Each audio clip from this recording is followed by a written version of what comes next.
Get ready, get set for the best movie and pop culture talk in the universe. It's The Good Brothers on Mercado Airwaves with your hosts, Alex Mercado and Mike Mercado.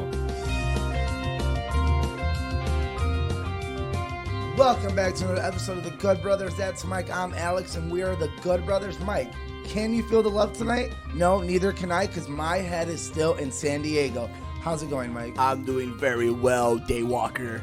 Yes, good brother, we are off from San Diego Comic-Con from a huge San Diego and a huge weekend at the box office. We got a lot of things we got to hit into, good brother, including stuff in the TV world. So where do we want to start off with? Do we want to go down to San Diego, or do you want to go to the movies? Let's go to the movies. Let's get that over with, because we had a little bit of talk about that. So let's head into the box office, good brother. We start off with the number one movie in America, without a shadow of a doubt, a number one smash hit in The Lion King, coming in at $191 million in its first weekend. At number 2 is Spider-Man Far From Home. At 3 is Toy Story 4. At 4 is Crawl. And at 5 is Yesterday with Stuber at 6. And new billion-dollar club member Aladdin, including Annabelle Comes Home, Midsummer, and finally rounding up the top 10 in The Secret Life of Pets 2. But good brother, you want to know what movie was at 11 this week? What? Avengers Endgame. What did Avengers Endgame do this weekend, good brother? It broke the all-time leading box office record. Well, what's the caveat? It's domestic, it's international, because I know there's still another... So I'm gonna overall, I believe. Yeah, it's so the overall, because I believe domestically there's a movie in China that made more. So, this is the overall records, okay? Domestically, it is Star Wars The Force Awakens, adjusted for inflation, is still Gone with the Wind, and the worldwide leader is Avengers Endgame. So there must be some weird caveats, but yeah, it looks like Avengers has all the quote-unquote major records. But good brother, that is kind of the stamp that was that phase. And before we get to San Diego, we have to go to Pride Rock, because Disney's other tentpole movie of 2019 has come out, and it is The Lion King. Now, you have seen it, and you could go to Twitter at Mercado Airwaves or at Good Brothers Pod to see the Good Brother himself's review of The Lion King. You've seen it. You went to go see Lion King. I went to go see Crawl. Yeah, one of us is smart. Yeah, we'll let the audience decide which that is. So, all that in mind, we do know that it didn't get the highest of reviews. But even knowing that, what did you think of the movie? What's the final number? So I'll go ahead and look that up. Why don't you go ahead and give us your review of the movie while I go to Here's the thing with the movie. I loved it. I gave it a 10 out of 10 because it's the exact same movie. Is that good? I think it's good. I think this is what you wanted. Because why did Aladdin not get better reviews? It's too different. Why did Beauty and the Beast not get better reviews beside the lead? Yeah. Well, the Emma lead, Watson. Emma Watson, the added songs. Yeah. Jungle Book. Why did it get better reviews? Because it was pretty much the same as the last movie. That's what this movie did. This movie literally said, you love that movie, you'll love this. And I think people had trouble with the animation because it was too National Geographic, you hear. Sure. What other way would you do it? Toy Story style? Like Pixar style? Like, that's not as fun to me. That's just, it's ridiculous. And I thought the songs worked. They obviously added a little more character to Beyonce because it's Beyonce. Like, sure, so Nala, that's selling the movie. Like, Nala gets bigger. A little more attention. Donald Glover was fine. Yeah. He was fine. Donald Glover either is great or he annoys you, I think. Interesting. It depends, like when he's acting. Yeah. I like him. I liked him in this, but Seth Rogen was the best, obviously. I've heard that. How was Mr. Sir James Earl Jones? Oh, he was the best part. Okay. I mean, he's the best part. And like, I loved it. I loved that it was like, this is what you want in real life, The Lion King. And I thought they killed it. I thought it was great. And, you know, Brittany never stays awake during movies, and she loved it. And everyone in my theater was having a great time. And how much did it end up making? $191 million. It made money. So, yeah, I think overall people enjoyed it. I think people's arguments are, it looked weird. Well, that's what you asked for. Or there was no soul, but it's, what does that mean? Like, obviously in the list, like, do you think the Lion King musical is great? Of course. Sure, yeah. It's a classic. Right. Is it as good as the movie? No. Are there straight to DVD sequels bad, yeah, but compared to the rest, they're great. You better watch your mouth with Simba's Pride. The cartoon on Disney, is it as good as the movie? No, but it's great. Like, everything in that property is great. So to say this movie's not as good as the original, yeah, because it's the original. It built everything. You know what I mean? And to me, like, that means, like, as long as it maintains a sense of greatness, which I think it did, I love it. You make another live action in 20 more years with even better graphics, or you want to do a Pixar form style of it in 15 years, go for it. Because everything in Lion King is going to be good because the property is good. And for all those who are wondering, it is a 53% from the critics and a 89% from the audience. And I guess the real question comes down to this, good brother. We're sports fans, so let's go. Let's put them head to head. Aladdin 2019, The Lion King 2019. Which did you enjoy more? Personally, Yes. Lion King's a better movie. I liked Aladdin more just because I enjoy Aladdin more and the music more. Mm-hmm. But I think realistically, Lion King was a better movie. Now, are you surprised, and do you think Disney is surprised? Not necessarily that they're not going to make the money, but that it didn't get the critical and audience response that, let's say, a movie like Avengers did. No, because I think Avenger has its critics too, and it was different. It's the ending. Remember, like we always talk about, we live in an era where had The Godfather come out today, probably there would be a group of people that didn't like it. Sure. Had Citizen Kane come out today, had The Wizard of Oz even, people would have arguments about it. We live in a social media era, so it's very easy to get caught up and look at all these bad reviews, and then you're like, well, you know, I know we're used to like hundreds on everything, but did it do what it needed to do? It looked great, it made its money, and the music is selling. It's selling toys. Are kids gonna grow up with a new Lion King? I think that upsets a lot of our millennial age people. I don't know what genre we're in, but I think our people and a little older get upset that they have a new thing and we think it's not as good. But it's like music. Sure. It's all subjective. We're like, oh, your music's crap. My music's better. Go back and listen to some Linkin Park. It's very different. Like, You know what I mean? And I enjoy modern music. I enjoy old music. And there are certain rock and roll groups like Aerosmith that stood the test of time. And Frank Sinatra stood the test of time. But it's subjective. The older we get, our opinion will change. Of course, we want to stick with our Lion King. But I think this Lion King is good enough to be called their Lion King for a new generation. Now, working with kids, how are kids responding to this movie? Everyone loves it. Yeah. Like, everyone I work with loves it. Like, the only people that didn't like it was critics. Like, what's its at 53%. No, what's its fan score? 89%. There you go. Yeah.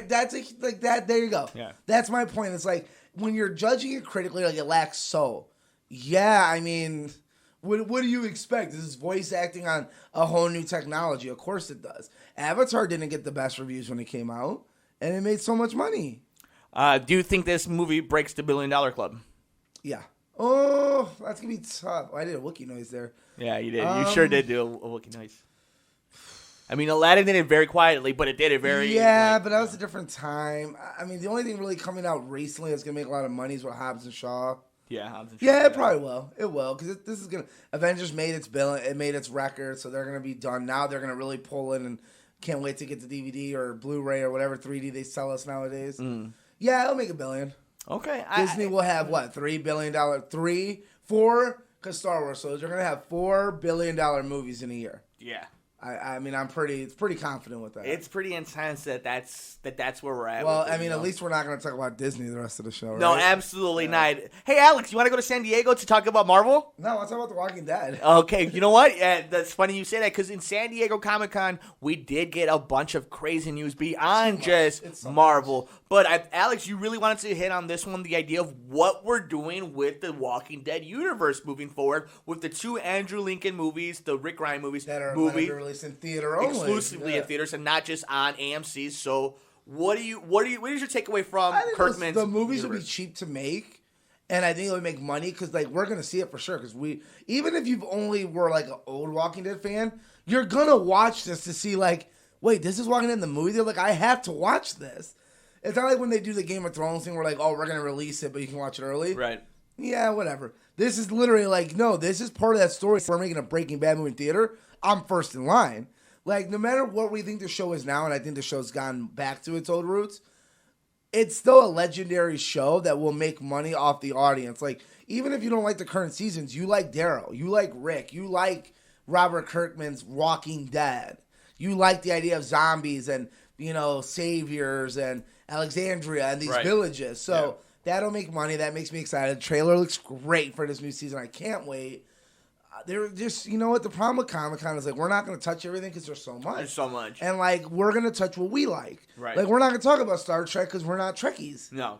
That's just not what we do. I mean, shout out to Picard because we obviously love... Yeah, we're not ignorant to it, but we don't have enough info to be like, oh, yeah, that, okay. Right. So, I mean, obviously with the Walking Dead stuff, I'm kind of interested in jumping back in it. I'm interested to see what they do with King Ezekiel and Michonne now, it looks like. Arrow's coming to his last season. Yeah. That looks fascinating. Crisis. I want to see how they do this with Crisis. I want to see what they do with the new season of Flash. Brandon Routh's getting back into Superman suit. That's exciting. And Stephen Amell's retiring. So, it came out. DC had some very interesting stuff. We do know right now that the Joker will be in we're going to be in all the festivals now. Yeah, so the Joker's going to be all that. Rounds and probably going to be one of the leading guys. So we've stalled enough. It is time. We could do it.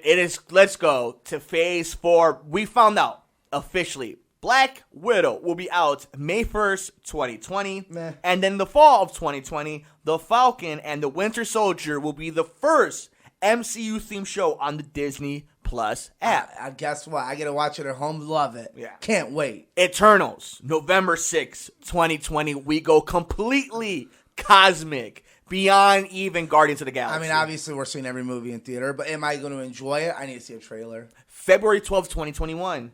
Shang-Chi and the Legend of the Ten Rings. I'm just interested to see this. I'm interested how good it's going to be, because Iron Fist obviously was a mess, and martial arts movies of this caliber never work, like more of the low-budget raid ones work.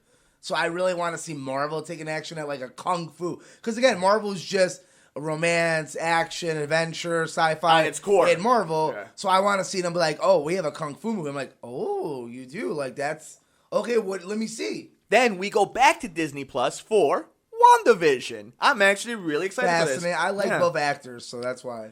But, and maybe the title of all titles, Doctor Strange in the Multiverse of Madness with Scarlet Witch. That is going to be pretty freaking tight. It'll be great. I hated first Doctor Strange. I like Benedict Cumberbatch as Doctor Strange. I think the first movie was like very mediocre. I really love Dormammu. I've come to bargain with you. Yeah, I thought that was terrible. I love that. But we've had this argument. So many times. But I like Doctor Strange. So I always tell you, like, I like Spider-Man sequel better, and now I'm all aboard. Yeah. And I hope Doctor Strange does the same, where I'm like, I hated your first one, but I love you now because I love the sequel. Loki is up next in the spring of 2021 in the Disney Plus app, and we know this takes place after the scene in Avengers Endgame when he grabs the Tesseract and goes into a little loophole. So that's going to be interesting. How about this though, good brother? The MCU goes animated for the What If series on the Disney Plus app. What do you think about what they're going to do there? You think we're going to... What's something you would like to see from the What If series?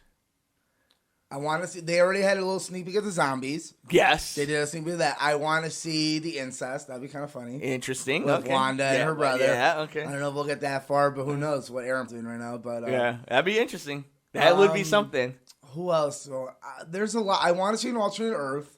Sure. I would love a real World War Hawk. That animated style, like that's the way we do it? Like the brutal one, like or Old Man Logan would be really great. cool. That's like 10 years down the line. We'll get an Old Man Logan with the Hawk Gang, and like that would be fun. Like there's a lot. I think that's where you introduce Deadpool. Interesting. I think you introduce Deadpool there, and then feel it out because you can do Deadpool kills. What if that's the first Ryan Reynolds you get? It's an animated version. version. Rated R animated. He kills the universe. That is hilarious. But you know what, though? That kind of getting all the voice acting. Like, that would be great. And obviously, this is where Robert Downey Jr. will live for a while and make billions still.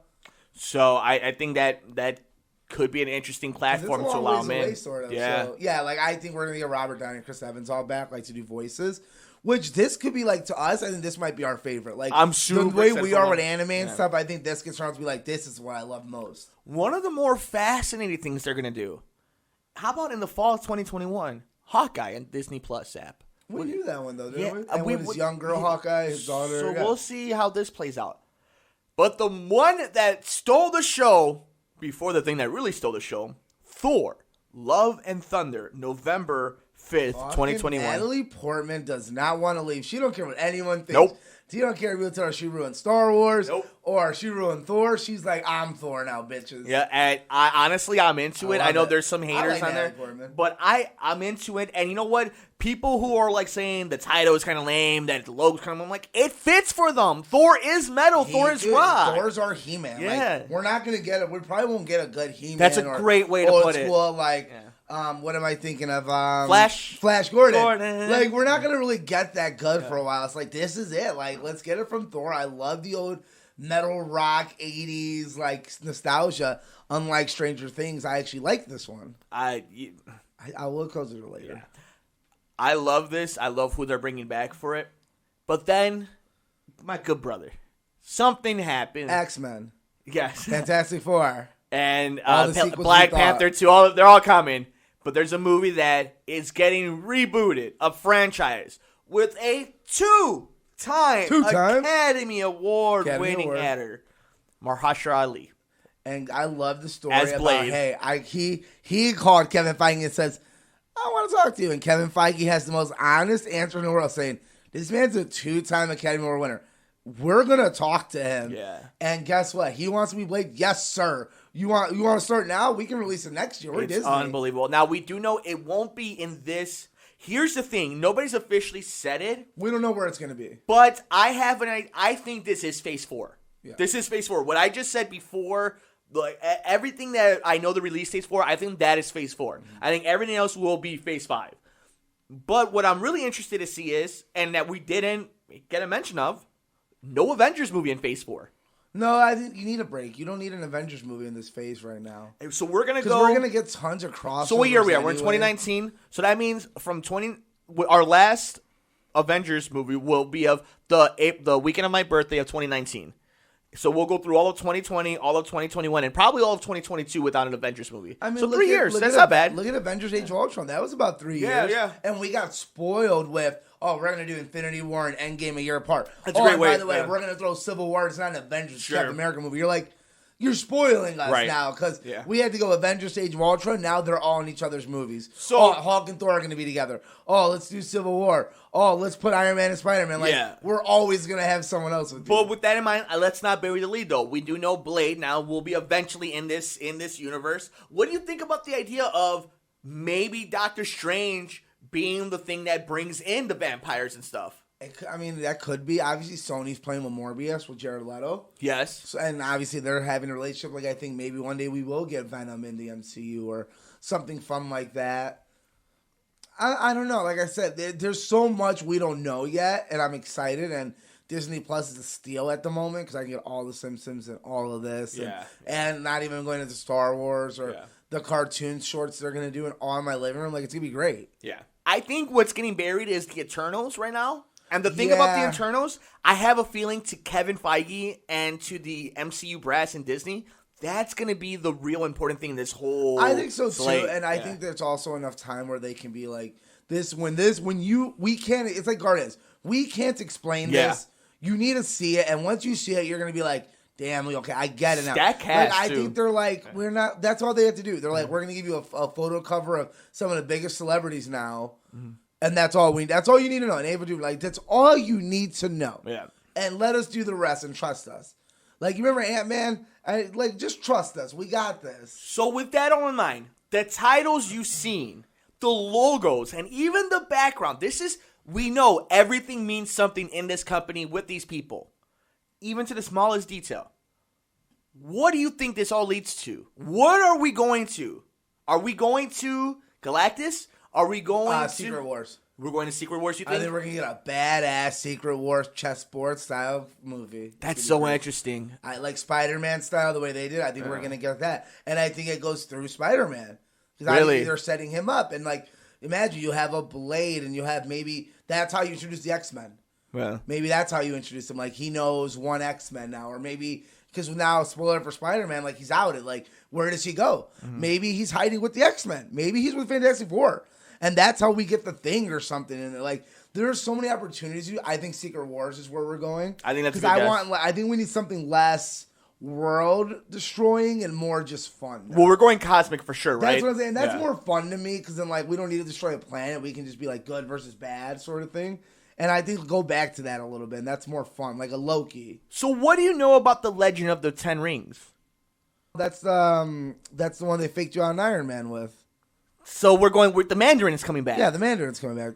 That's so interesting. So he's gonna be in the karate one. And Baron's and Zemo's gonna be in Winter Zemo's back in They're building Winter a universe. So I think they're building a big universe where you can be like, everyone's got their big bad finally, and we're not killing them off as much. Thank God. So who do you think the big bad is? Other big bads, huh? It's just one big bad thing. I think they're gonna team up eventually. And Spider-Man's introduced like 3?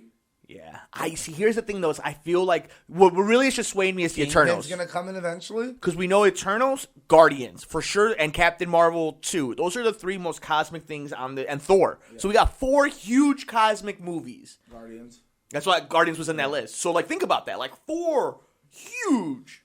Like they're definitely 3 of them literally take place in space. So and Black Panther should basically be space, and that's if we don't start introducing Atlantis. And you and I really understand because we're deep in the nerd culture that Eternals is huge for them when it comes to like how cosmic they're trying to get. I mean, we haven't even gone in water yet. Think about that. Like we still have the whole water. Ava DuVernay is not Eternals. I've been thinking about this. She's in New Gods. That's the one. Which is why when they're similar. But that's what I'm talking about. It's like Eternals is so huge. They haven't really gave us enough to talk about except for this cover. So that's what's tripping me out though. It's like, how are you going to do the Eternals? Is the Eternals the equivalent of the Avengers movie where it's so big and they're going to make it so? No, I think it's going to be well written, deep, and interesting.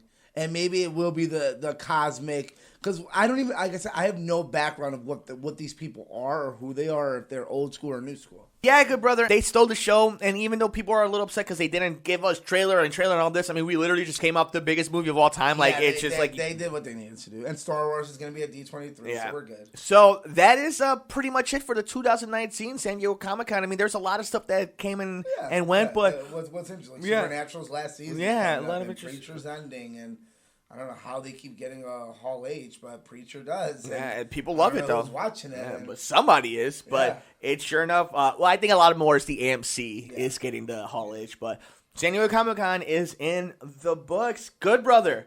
We have 2 big movie things we need to get to. One, we'll talk about a trailer first. A Beautiful Day in the Neighborhood drops with Tom Hanks. And obviously, this is, you could put it, he's going to be top 5 Oscar nominated. It'll be him, Taylor Edgerton for Elton John. Yeah. This one. Joaquin Phoenix. Brad Pitt or Leo. Brad Pitt, probably. It depends on the year. They'll probably both get noms. Yeah. Yeah, that's about right for now. So we're getting we already can start. We have a couple movies. Like I saw that Harriet Tubman trailer that would probably get a Best Female nod. Well, how about Matt Damon and or Christian Bale for the Ferrari? The Ferrari one. I'm assuming Matt Damon's the lead. Yeah, he is going to be the lead. Yeah, man, Christian Bale. I saw the trailer for that one. I love it. Yesterday. So good. I can't wait to watch it. Yeah, no, you're starting to see where they're all going to fall, and then obviously you have people like Denzel and Steve Carell who always are quiet. And maybe a Bradley Cooper. You're like, oh wait, he made a movie too, or an Affleck or something, like, you know. Or Colin Firth or somebody. But with that in mind, A Beautiful Day in the Neighborhood, what did you think of the trailer? Oh, I loved it. It's going to be beautiful. Everything Mr. Rodgers, like, I think it's a simple story, because if you've seen the documentary, you can already, like, they're going to be good, they're going to want him to get dirt, and then at the end of the day, we learn there's no dirt, he's just a great human being. So, again, they're really living off the statue of just watch a good performance and watch the story. It's like, not, you're not going to get... You don't want to do a boring documentary? Well, here's the live version of it. Here's him being kind to children and not being racist and all that fun stuff that I can't wait to see. But we will see a lot of races. It's in the movie that you and I will go see in the premiere tomorrow as we're recording this. We get to go see Once Upon a Time in Hollywood, the new Quentin Tarantino movie where they will be dropping the N-word. The second to last one. Well, we're getting great reviews on it, 93% on Rotten Tomatoes. Great reviews. It's long. It's a movie that will stick with you, which I love. I love movies that they say you probably should watch it twice, which means there's something in there. That's all his movies. Yeah. And, like, I was talking to my friend Cisco today, and I just started rattling off movies because I was like, you want to come see it? I'm like, you know who Quentin Tarantino is? And I started naming movies. I was like, I think I just named all his movies because it's 8 movies. He's probably my favorite director.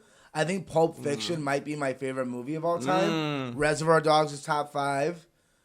I love his movies. Like, he's such a good storyteller. He has his flaws like Spielberg does, like Kubrick did, like everyone does, honestly. There's no perfect director. Yeah, I don't like Jackie Brown as much. No, I don't like Jackie Brown as much. Django's a bit much at times, and Hateful Eight was way too long and had dull moments. But even Ridley Scott's not perfect. Even my boy Christopher Nolan.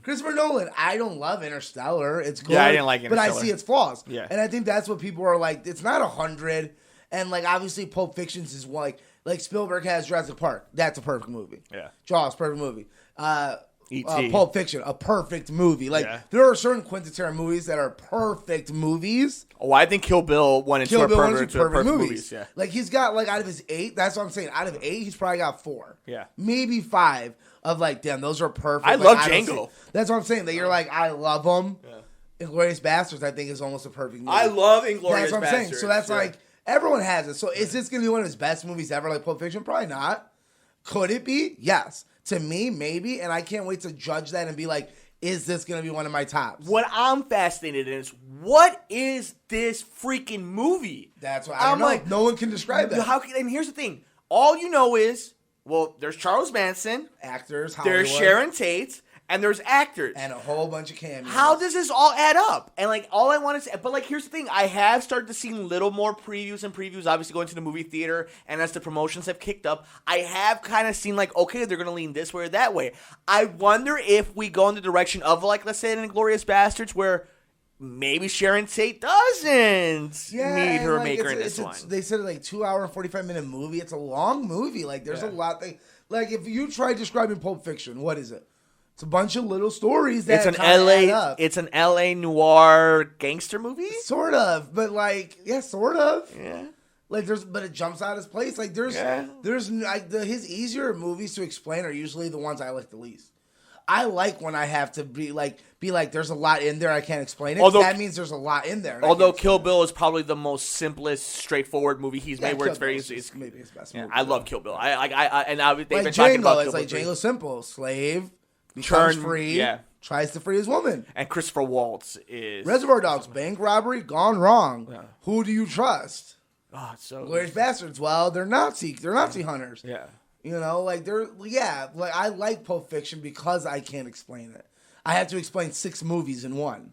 That is an interesting question, though. Pulp Fiction probably is my favorite. And it's one of the greatest movies of all time. I still get upset because we never got a Vega Brothers movie. And the fact that, spoiler alerts, John Travolta gets axed in the movie. Like, that always kind of bugged me. And the way he dies. Because, honestly, I'm not a big fan of Bruce Willis in that movie. My favorite character in that movie is Vinny Vegas. I love Sam Jackson. Sam Jackson is great in that movie. You know what? I take that back. Sam Jackson is the best part of that movie. It is fun with Travolta because then you have to go back to him and you're like, oh, I know what's going to happen. I know how it ends for him. But it's so good, I don't care. Yeah, and maybe the most graphic scene I've ever seen in a movie in the... So, very... Go watch Pulp Fiction and go watch Once Upon a Time in Hollywood. To be honest, that M scene compared to like something you saw on Netflix ain't even that bad anymore, honestly. Yeah, but for the time, like, I didn't know that scene was coming. Saying, but like, if you look at that now, you're like... That's kind of weak. But here's like, the worst part. 13 Reasons Why I shoved the broom up a kid's butt, dude. Oh, no, for sure. But, like, the part, like, I'm watching Pulp Fiction for the first time, I might be, like, 12, 13, and, like, he's going through the weapons, and it's panning, and he opens the door, and you just see poor, Ving Rhames. Just pound it. But then, like, it didn't happen. I ain't okay. I'm not going to be okay for a long time. And he's like, I got to return it. Like, you're like, oh, no, he's going to get the homies to do it. But he's prison. He's a prison. But that's why you're like, he's a gangster, because that's prison rules, I guess. Pulp Fiction's so good. I love Pulp Fiction. I hope Once Upon a Time in Hollywood is. I mean, regardless, we'll have a fun time. Oh, of course. Well, they always say this. Some movies you don't return to. Or some movies of his you don't return to for a long time. Like, I'll be honest. I don't think I'll ever watch The Hateful Eight again. But I enjoyed it at the time. Do I think there's like a graphic scene or two I'm like, that was unnecessary? Sure. Yeah.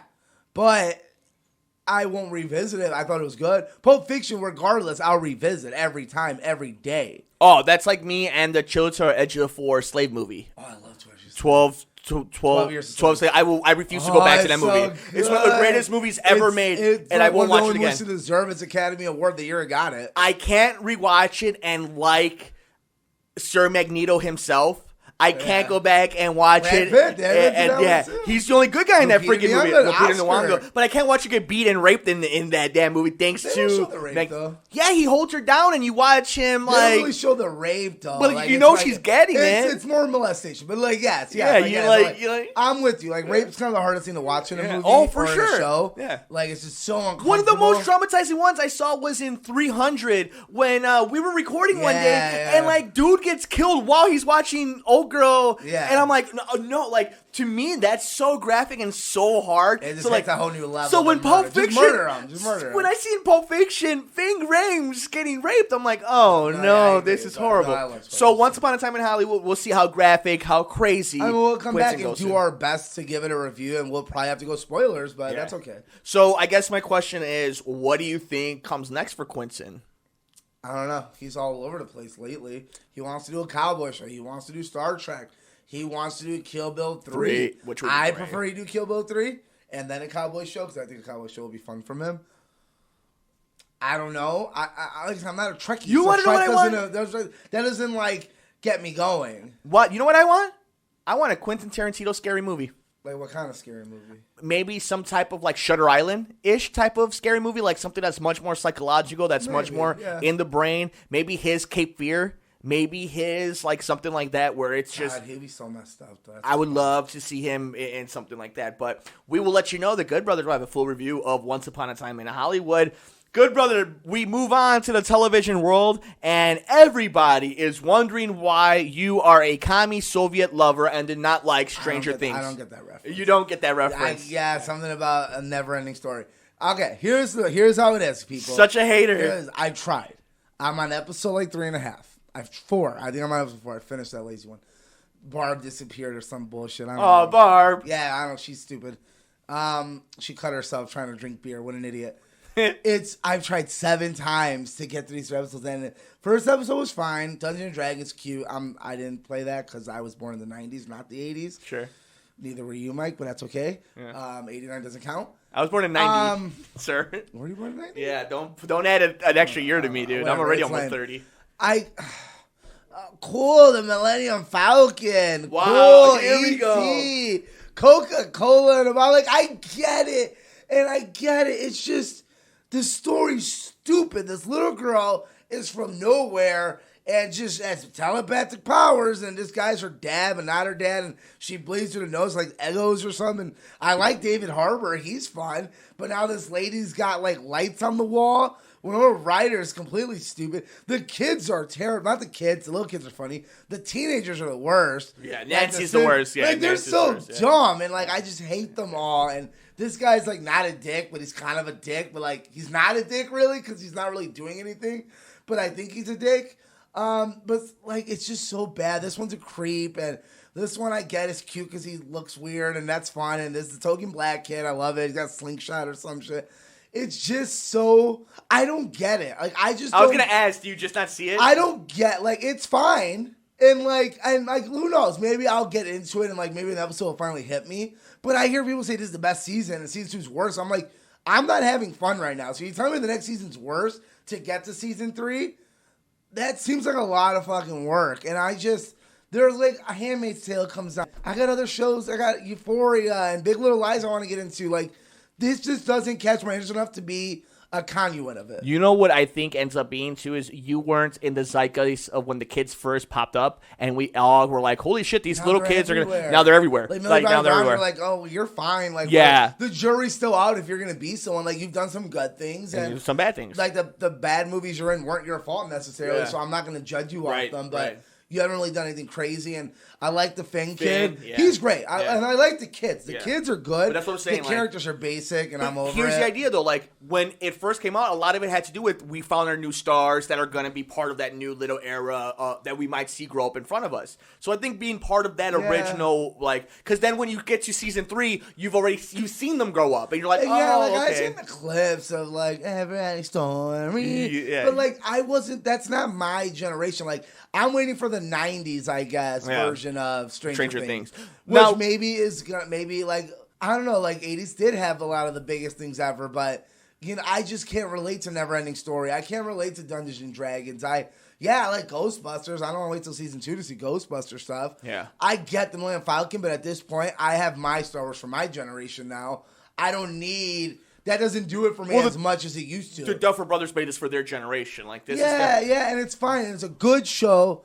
I just That's can't influence. get into it. But this show, more importantly, has influence. Hell, has influenced and new maybe mutants. I like a movie version better, but the fact I had to sit there for like 8 hours with this, and I'm like, nah, I'm okay. But I can only do nostalgia for so long. Yeah. And like, who knows? By the time season 4, I'll probably be done because I gotta watch it just for my own sake now. But like, I'll be honest, there was a show like Oz. I didn't get it the first 3 episodes. I thought it was just stupid. And I ended up one day watching episode 4, and then I couldn't put it down. And I was like, I don't get why people say this is the best show, like one of the greatest HBO shows. I hope Stranger Things turns out like that, where I'm like, I don't get it. And then eventually I'm like, I get it. Big picture, I got it. I'm trying to think what show is like that for me. It probably would end up having to be something like Better Call Saul. The Flash was it for me. I didn't love the first episode. Then I'm like, oh, I love this show. And then it went downhill after season 2. But I don't know. I'm trying to think of a show that took me a Better while Call to Saul's get a into. good one where it's like, you really have to push for the first 2, but then Yeah, once you you get get through what the it, show yeah. is, you really enjoy Vince Gilligan like at directing. Game of Thrones.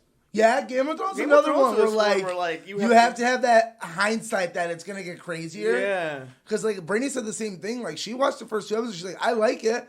She's like, I want to get into it. She's like, I see it, but knowing that I'm a little confused now. Yeah. It's hard to tell people, well, you'll get answers in like 9 seasons, but you might not like those answers, even though You might not apparently like it. the people that matter like those answers because they got nominated for a lot. Isn't that something? Huh? I liked it. Yeah, I loved it. We liked it. You We go were fine back. with it. Yeah. So you go back to that. But the other news in television, good brother, we'll let you off the hook with the Stranger I'm Things. sorry, news. I'm that one person. We'll guess. see when we come back to it. I but tried. something that you and I have both been on the same page for, that we're not necessarily impressed with everything we're seeing.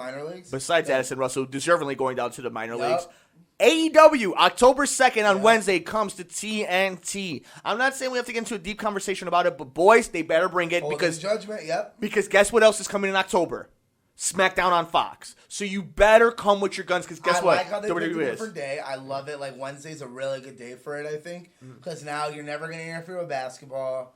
You're not interfering with the WWE until WWE probably puts out NXT on a Wednesday, knowing them, or a Thursday. They'll probably put it on a Thursday. Yeah. I mean, it's on a Wednesday. It's I not. don't think it's like they do sometimes when it's low key, but I don't think on a high key level they're like, it's not worth us going against it. Why do that to ourselves? What we have more to lose if we lose than they do. Now, I guess my big thing is it's how they're gonna present this. Is it gonna be more sports orientated? Is it gonna be? I'm holding judgment to the first episode because I've seen your pay-per-views and I like your big ones. So your basically SummerSlam, WrestleMania pay-per-views have all been great. Sure. Your backlashes and that have been worse than WWE's secondary pay-per-views. So that's a real big step backwards. Show me weekly what you're going to do. And I appreciate that you have a smaller roster and it's 1 week show.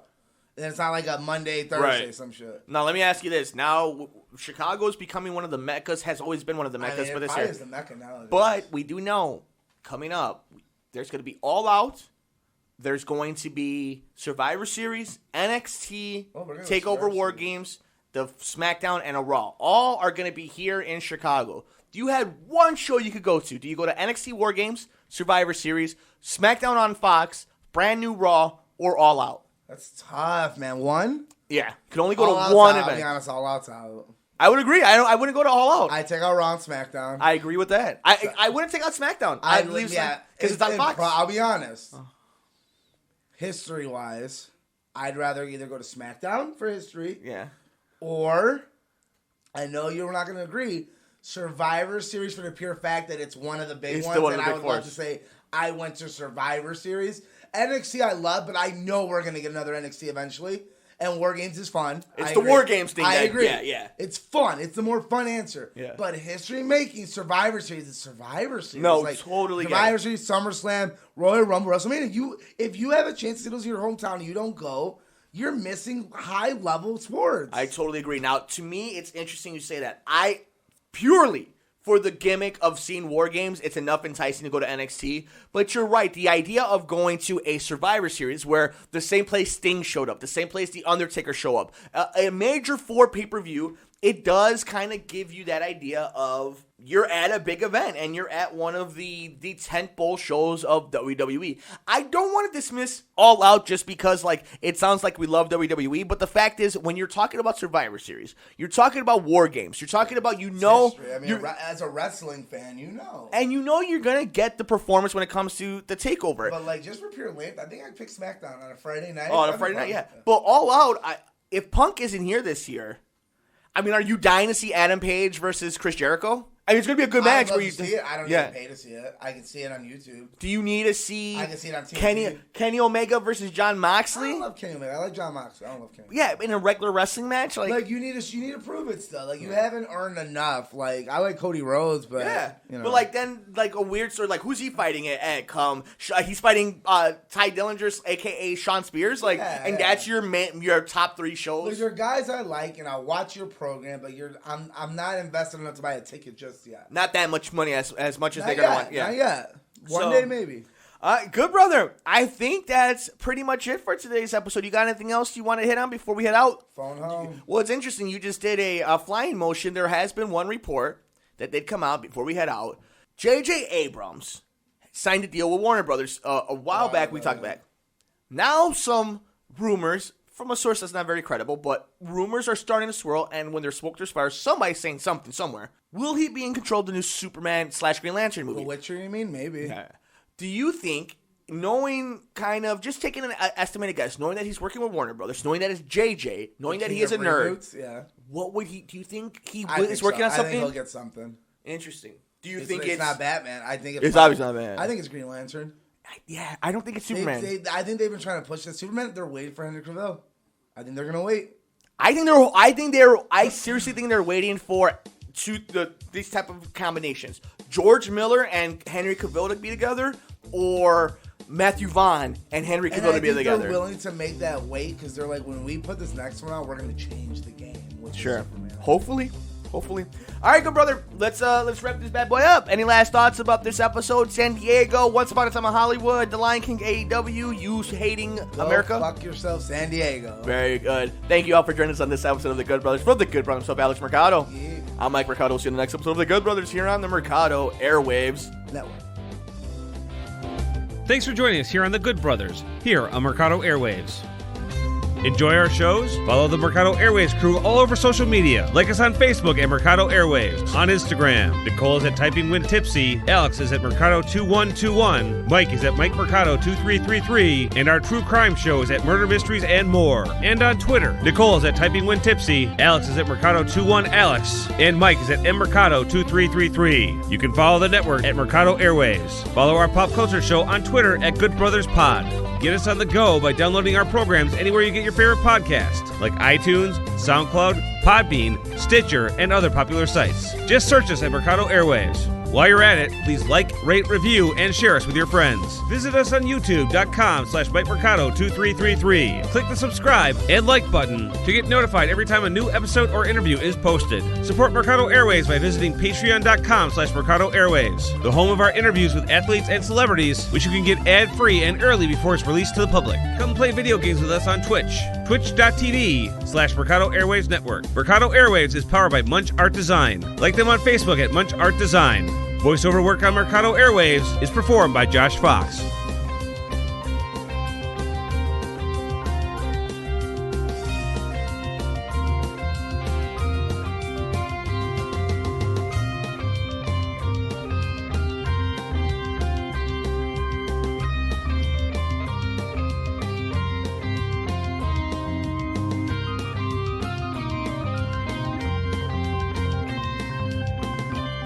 Enjoy our shows? Follow the Mercado Airwaves crew all over social media. Like us on Facebook at Mercado Airwaves. On Instagram, Nicole is at Typing When Tipsy. Alex is at Mercado2121. Mike is at Mike Mercado2333. And our true crime show is at Murder Mysteries and More. And on Twitter, Nicole is at Typing When Tipsy. Alex is at Mercado21Alex. And Mike is at MMercado2333. You can follow the network at Mercado Airwaves. Follow our pop culture show on Twitter at Good Brothers Pod. Get us on the go by downloading our programs anywhere you get your favorite podcasts, like iTunes, SoundCloud, Podbean, Stitcher, and other popular sites. Just search us at Mercado Airwaves.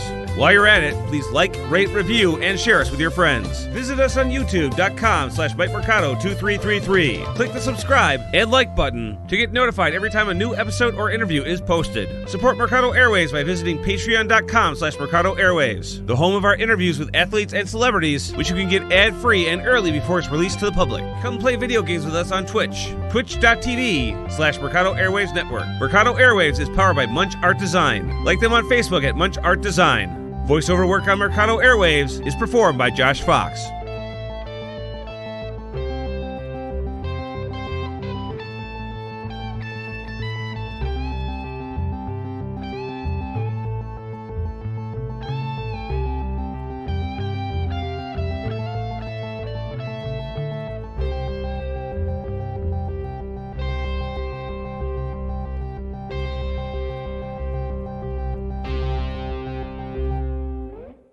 What's up, friends? Mike here from Mercado Airwaves. If you missed any one of our past interviews with amazing guests like future Hall of Famer and pound for pound best fighter in the world, UFC flyweight champion Demetrius Mighty Mouse Johnson, another day at the office, I get to go out there and test my skill.